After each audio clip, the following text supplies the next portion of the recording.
Why are you here?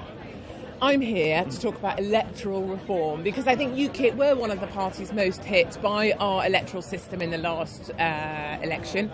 They had 4 million votes and managed to get one seat in the House of Commons. That really can't be fair.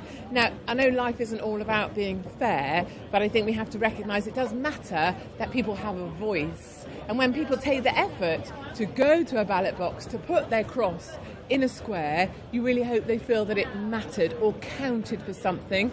And unfortunately, for 4 million people, their vote really counted for nothing.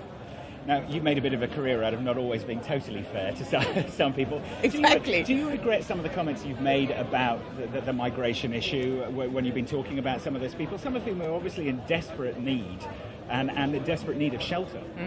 I make no apology for anything I say or have said. I think what we see a lot is people saying things they mean, and then what they don't like is the backlash they get, so then they apologise straight away. I'm really not that kind of person. I say what I think, I mean what I say. Of course, some of the stuff I say is very hard-hitting. Do I think we need to turn back the boats? Do I think we should be policing the Med?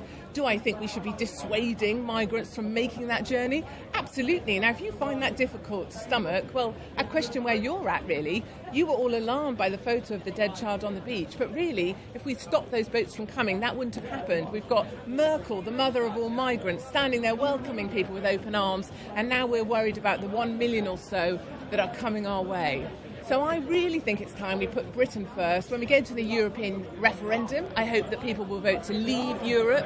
I don't want to be a part of it. And I think it's time that we put our NHS, our hospitals, our schools and British people first. Do you think that UKIP has a problem, that some people are, worried about talking about these kind of issues like migration, so that they're seen as being politically incorrect? Yes.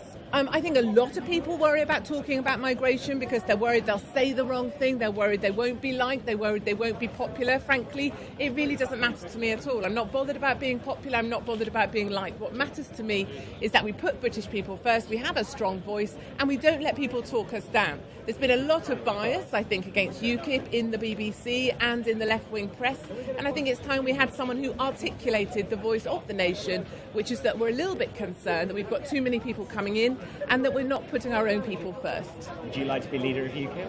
I wouldn't like to be leader of UKIP. I'd be frankly terrible at it. I'd be horrific. I'd say the wrong things all the time. Police would always be knocking at my door, and that's pretty much standard practice for Katie Hopkins.